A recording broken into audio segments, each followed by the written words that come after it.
Hello guys and girls, envadr here, and today I just wanted to talk about MW Zombies and how does it compare to DMZ. And by the end of this video, I really hope that you have an opinion of your own, whether you should buy MW Zombies or not. And allow me to say, like in the beginning, what this video is not. I am not going to be explaining everything about zombies. I am probably the least qualified person to do that. The last time I played zombies was Black Ops Cold War Breakout, and I only played the free version because I did not even want to buy the game. What I am experienced in though is DMZ, and I played DMZ for almost a year now. I have over 1,300 Exfils, pretty much done with all the missions, 90% of the upgrades, and a lot of the stuff that is in DMZ that I should accomplish, I have. And I watched a lot of other content creators' videos on Modern Warfare Zombies, and I saw the footage that they shared with us, and I want to share with you how does it compare to DMZ. So to kick it off, I want to talk about the game loop. And basically the game loop of DMZ is that you're infilling. Usually you start the game with a very low level character, really basic guns, and then over each game you are completing certain missions and then exfilling, and then we go again to the menus, select a new set of missions, and then go again.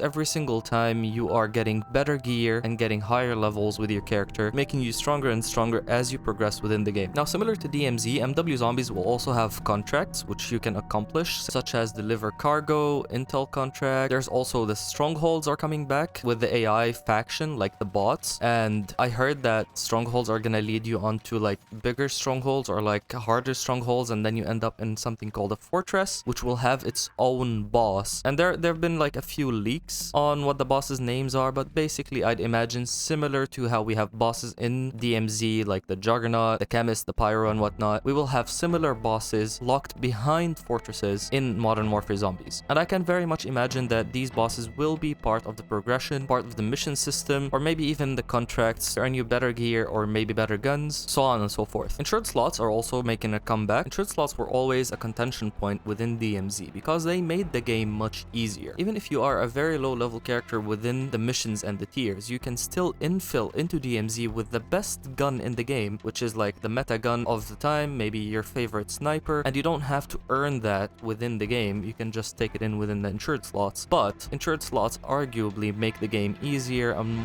much more accessible for people to use their own favorite guns, which might belong better in zombies, because zombies in general is more of a chill game mode and way less competitive than DMZ is. Multiple active operators are gonna come back, so you will have your standard 3 operators which you can gear up and switch in between. I'm not very sure about exfil streaks and whether that will matter, but perks will also come back, but this time the perks are not tied to exfil streaks. Perks this time around are more of a zombies style perks. You would get like these soda cans which will give you perks, and you can get I think up to 9 perks at once. I'm not gonna discuss what each perk does. Hopefully when the game comes out I will be testing those myself and playing the game. One perk that actually stood out to me was called the Tombstone perk, which was basically a free regain. So basically if you die within MW Zombies and bleed out, you can come in the game after and go to where you died if you had that Tombstone perk, and you can just pick it up and continue from wherever you left off, which is a little bit of a weird thing to me because regaining in DMZ was always one of the most fun parts within DMZ. So I'm not so sure how this will play, but you know what, maybe it'll make the game easier and more enjoyable so we can focus more on the missions and the story of the game rather than just getting gear back every single time. I really don't know. I'm just gonna wait and see how this plays out. Assimilation is also gonna come back with zombies, so you will have a max squad of 6, but there's also a nice thing that is coming around, and that is you will be able to revive people from other squads. So even though you have 6 people on your team, it's almost like you're all one big team on the map.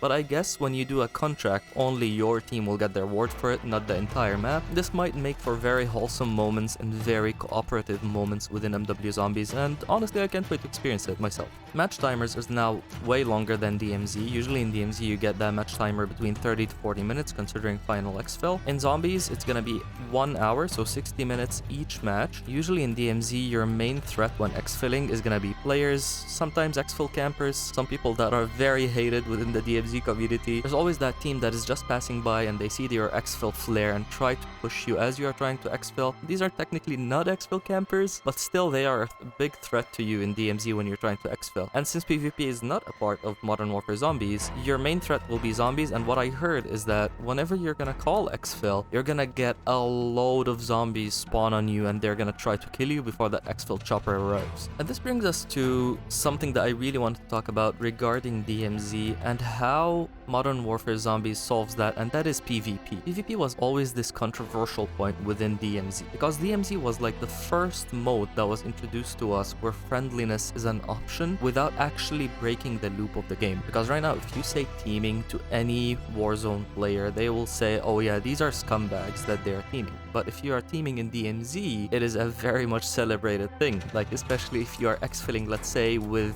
12 people on your exfil chopper, it is a very nice sight to see that. But also, getting gear and getting better gear was always the best choice by killing other players, because usually other players are the ones that have the best gear. And this was always a struggle within DMZ's identity. Is it a PvE game? Is it a PvP game? And there was always this push and pull between the PvE people and the PvP people, and the reality is the majority played DMZ however they wanted without really caring about how others think. And this is actually one of my favorite streamers' quotes also coming from Onyx. A while back I made this poll where I was asking the community on what do they think DMZ should be, and the poll was as such: why is there such a stigma that DMZ is a PvE mode and those who engage with other players are to be shamed? Recently I posted a video of us searching for the Damascus dog tag, which we did find by the way, and to achieve that we had to wipe pretty much everyone we faced. We picked up some of the pleas of some people who were cool and said they had mission objectives, but for the most part we did what we had to do. The amount of negativity I received on that video was way above others, even though I'm positive that those same people wouldn't have clicked on the video or watched it if it had zero PvP.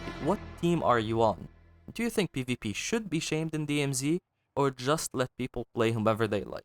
And if you're interested in the results of that poll, 87% of people said DMZ should be PvPvE, do missions and fight whomever we meet on our way. And then 9% said only PvE, PvP players do not belong in DMZ. And then another 4% said only PvP, we don't care about missions, upgrades, or looting. And then my favorite comment from that poll was from the Wookiee himself, Onyx, and he said, just let people play the way they want to play whatever way is fun to you. And this is basically the premise of DMZ, but a lot of people quite struggle to embrace that. And this is where MW Zombies comes into play, because MW Zombies just removed the PvP element, allowing it to focus 100% on PvE, giving a home for everybody that just wants a chill time without worrying about getting outskilled by a sweaty-ass Groot skin or Nuke skin that are quote-unquote Warzone rejects, which was a very popular word. And now they can just chill with their friends, kill some zombies, finish some objectives away from PvP. And that is something that I like a lot about MW Zombies, is that the identity of it is very much set and it is very much known. This brings us to the question of, does PvP belong in Zombies? Because there's still a lot of people that are coming from DMZ and they would really like to see some PvP, some sort of PvP in MW Zombies. And there is a chance that Zombies will have some sort of PvP, and in the form of a certain zone within the map, let's say, or a certain specific map that will allow PvP on that map or in that zone. So whomever willingly goes into that zone, they are expecting heavy fire from other players. That's a possibility which is implemented in other extraction shooters. The really awesome thing that PvP gave us in DMZ is replayability, because it always comes down to that question: what do you want to do if you are bored with the missions, or let's say you are done with the missions and you don't have any more missions to do within DMZ? What can you do in the game? And in DMZ, the answer is always clear. If you are done with everything and you still want to play DMZ, you could still go on PvP streaks, or you can also help others with their missions. Either or, the choice is yours. With MW Zombies, that choice is not there. The only choice that you have is help others with their missions, or you can just go around and kill zombies for whatever you want. But in Zombies, there is much more than just missions, and that is the Camo grind. And while a lot of you guys might not even care about Camo grinds, the reality is a lot of people do, and it gives you an objective to do beyond the missions for over 100 guns in the game. Yes, because MW Zombies will allow you to use all the weapons from MW2 and MW3, which will be over 100 guns. And the Zombies Camo grind will allow you to go over to all of these guns. And that could stand as a very big point when it comes to completionists, because not only it gives you something to do, and it actually rewards you for it. In comparison to DMZ, where some completionists were going towards finishing the notes, you don't really get anything for finishing all the notes in DMZ. You just get a nice 100% down there. And there's also some upgrades which are absurdly hard to finish with very minimal reward. Very big example is completing about 600 contracts, which will give you about 25% increase in contract payment. But I'm pretty sure if you did complete 600 contracts in DMZ, you are pretty much done with everything in DMZ, and you don't really want to do any more contracts, do you? I don't know, this is very subjective, but this is from my perspective. And this is really all talking about the rewards of playing the game. So in DMZ, playing DMZ, you had a lot of rewards that you get. Well, not a lot, but pretty, like a handful that you might consider. There was some cosmetic items that were exclusive to DMZ, such as the Chemist Blueprint for the M13B. That was a very sought after blueprint from many people, and right now it is actually not achievable anymore. It's not acquirable. There's the Serpentine skin, which is as of now also bugged out. It was like this kind of mastery DMZ camo that you could get, which is really nice. And there was a lot of operator skins also. In MW Zombies, I can imagine that they will bring all of that and way more. Considering that it is an entire studio backing that mode compared to DMZ, which was like a handful of developers, I very much imagine that MW Zombies will get this constant stream of updates through the entire year. Considering that it's also monetized through the purchase of the game itself, MW3, and it's not being offered as a free side mode to an existing mode, which currently DMZ is being offered for free as a side mode to Warzone, which also makes me want to talk about the monetization of MW Zombies, which there's a really good chance that pay-to-win bundles are gonna come back to Zombies. Thankfully, pay-to-win bundles are not gonna be as annoying in MW Zombies, considering there will be no UAV characters that will just hunt you straight from the beginning of the match. So I'm quite curious actually to see where MW Zombies goes with monetization, and whether the people are actually gonna be pissed about pay-to-win bundles or not, like they were in DMZ, but I guess we'll have to see. This is not to mention that MW Zombies missions are gonna be quite different from DMZ, since that you don't just pick 3 missions in MW Zombies. It's more of an ongoing kind of thing. So every mission that you complete, the game, while still running without exfilling, gives you another mission and another mission and another mission.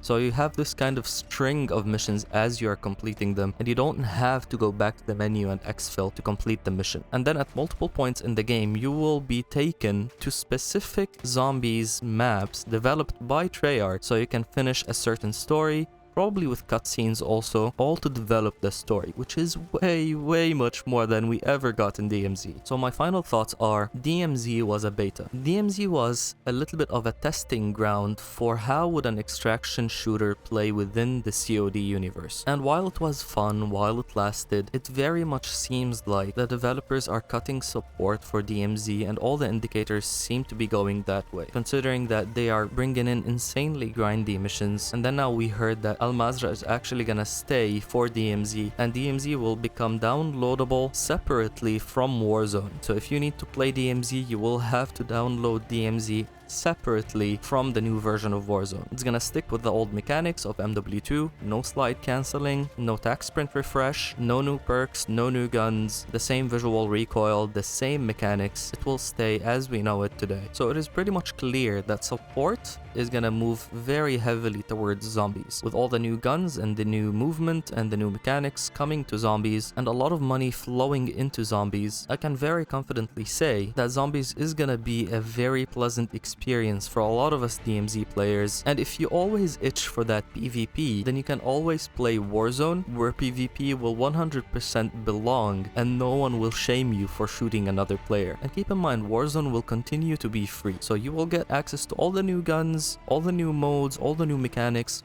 within Warzone without paying a single dime. So to answer the final question, should you purchase MW Zombies or not? Should you purchase MW3 or not? And I will say, don't pre-purchase it until we actually get to play it ourselves and show it to you guys, and then you make an opinion whether you should purchase it or not. I'm gonna tell you something, you're not gonna miss out on anything. Even if you purchase it a day or 2 or 3 after release, you're not gonna miss out on anything. Just wait and see others play it so you can make your own decision, and hopefully you won't be disappointed with whatever decision you're gonna make. This is gonna be all of it today, guys. I really hope you enjoyed watching the video. I think this was a longer video than you would have expected. Don't forget, if you found this video helpful, please like the video, it helps the channel quite a lot, and subscribe for more MWZ content. Catch you around. Goodbye.